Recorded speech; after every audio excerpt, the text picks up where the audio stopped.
Are you running workshop and facilitating meetings? Well, in this video, I'm going to give you the top 5 facilitation skills that are going to make you an amazing facilitator.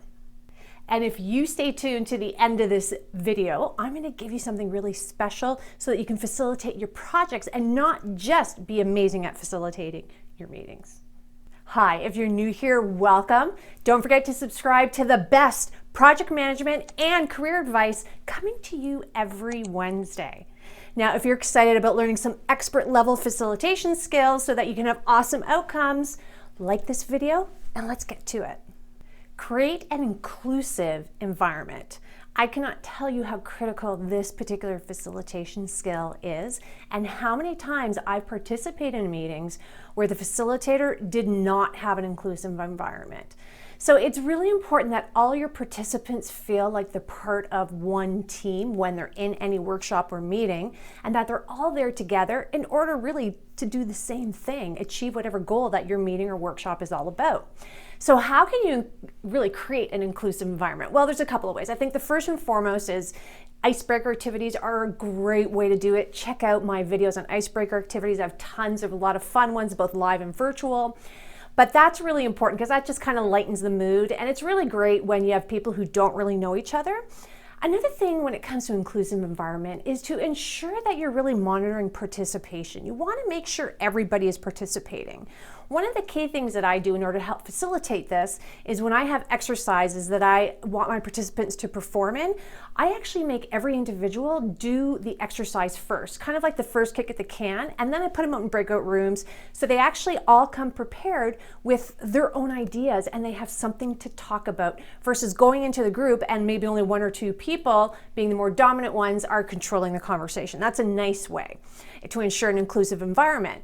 Another thing, which is also on participation, is see who the quiet ones are. You're going to have to draw them out. And a really nice way is maybe to ask a group consensus from everyone. Let me raise of hands, show of hands, how everyone is feeling. Or sometimes I have like these little popsicle sticks with a yes and no in the background. And this way everyone can participate, particularly the quiet ones. And last but not least, a very important one. Sometimes you need to kick out management from the meeting. Absolutely. This one becomes important because if you're looking for inclusiveness amongst the participants, sometimes when you have management in the meeting, they're going to be very quiet, just generally speaking, and they're not really going to speak up. They're not going to give you honest answers because they're afraid politically of management being in there. So there are a lot of times when I have rules, I'm sorry, management, you are not allowed. And as well as the facilitator, really important, just because you don't allow management in there, please do not tell them everything that everybody said. Really make sure that what is said here stays in here. Actively listen. The key to communication actually is all about how well do you listen. And as a facilitator, this becomes really important.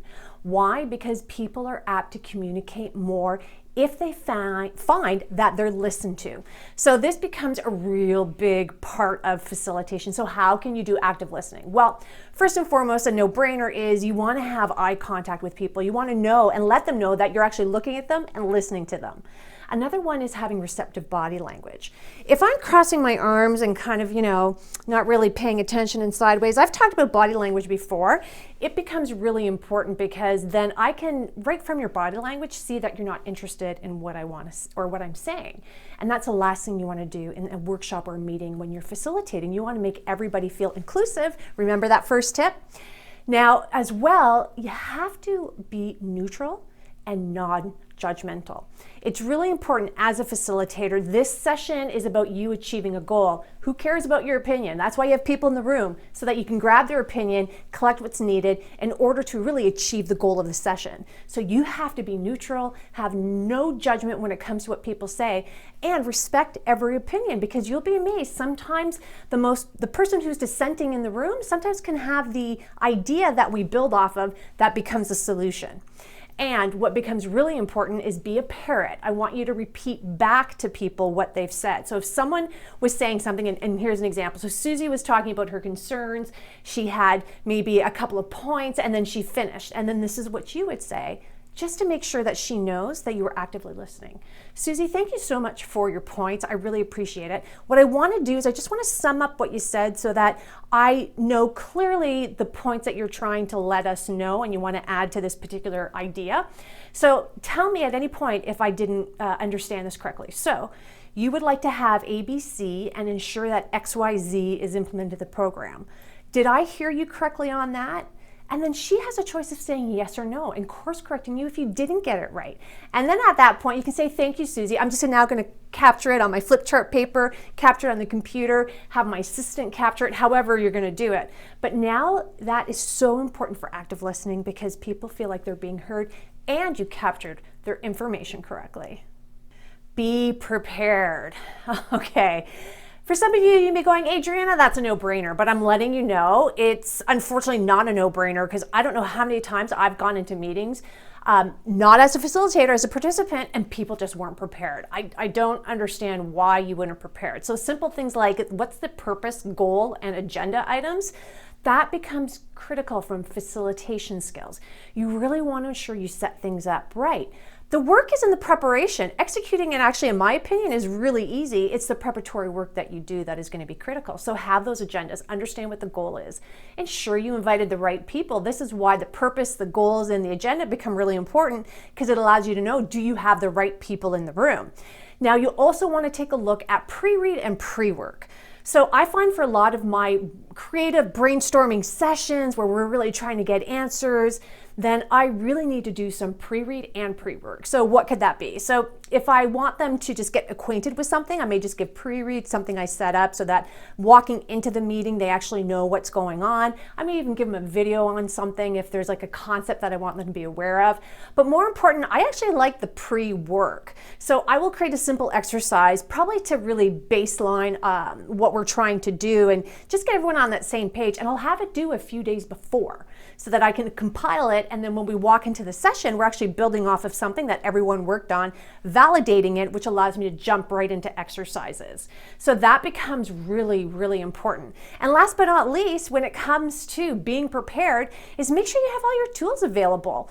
Now, when if you're in a live session, I actually have my famous blue suitcase, which I actually have all my stuff in there, markers, Post-it notes, Sharpies, you name it, I got it. Just in case that we're in a room, I have everything at my fingertips and I can pull it out. I even have my games, and I have, for those who need physical touch for thinking, I have Play-Doh, toys, you name it.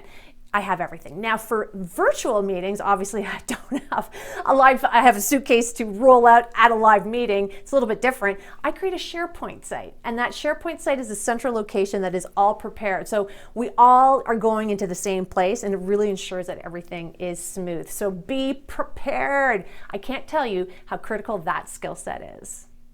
Manage time and guidelines. Okay, so as a facilitator, I always tell people, I'm also your timekeeper, so I'm always trying to make sure we are on track, staying on time, because I have jam-packed my sessions. Every minute and moment counts, so we want to keep people on track.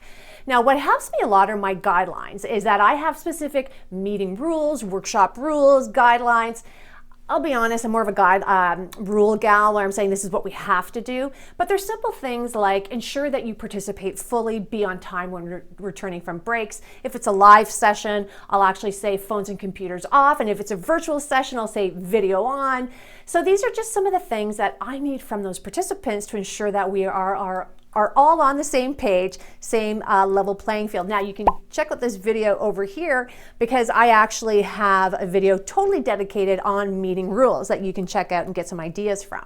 But this becomes really important because it's not just about the objective and goals, it's how you're getting there, and you really have to keep track of time. Master the wrap up. Okay, you've done your due diligence, you're prepared, you're the timekeeper, you have everything orchestrated perfectly. Don't get lazy and forget about the most final and probably critical, because you're going to have actions happening outside of this particular session you came together, which is the wrap up. Ensure that at the end you really do book some time to talk about all agreements, what everyone has decided to do, any action items, due dates, responsibilities. I always like to end things off, particularly in a workshop, next steps. Here's what you can expect is going to happen when you walk out of this room. I think that's really important because it lets people know it's not over just yet. We just got together to get the information, but now probably the real heavy lifting, particularly in projects, is after those meetings, because now people have action items and they have to execute and do. So you may really want to consider having someone who is like an assistant who can help you and capture all that information as it's going on. So that all it is a very simple review. Wrap it up, ensure with all your documentation you send it off right away to the business owner, project manager, whomever it is that you're facilitating for. And really ensure that you even get some evaluation and feedback. How did you do? A very simple technique is you can give everybody 2 colored sticky notes and say, okay, tell me what really worked well, what would be improved upon. And then with those color sticky notes, blue can be sadness, rain, so yellow can be sunshine, what you really liked, and then they can just put it up on the wall. But there's also some great electronic forms too, like Microsoft Forms, even Google has something similar too, and I know there's tons out there that you can use and send off to people. Just remember, if you do those electronic forms, the key is to send it off immediately, or even get everybody to spend 5 minutes at the end of the session to do it, because if people don't do it right away, the rate of return is very, very low. So just letting you know. Now that you have some key facilitation skills under your belt, it is time to know how to take these facilitation skills to the next level, and that could very well be you facilitating a project meeting. I can't tell you how important these things are. So I would like for you to go in the link below and grab this. It is free. It is chock filled with tons of information on how to ensure what you're doing from a project perspective, or even very transferable to any sort of meeting activity or even work activity, on how to ensure you're successful at what you do. So I really highly recommend you grab this from the link below. On that note, I am so glad that you stayed to the end. If you could please like this video, share it with everybody that you know, and let me know in the comments below, do you have any facilitation skills that you would add to this list? Thanks.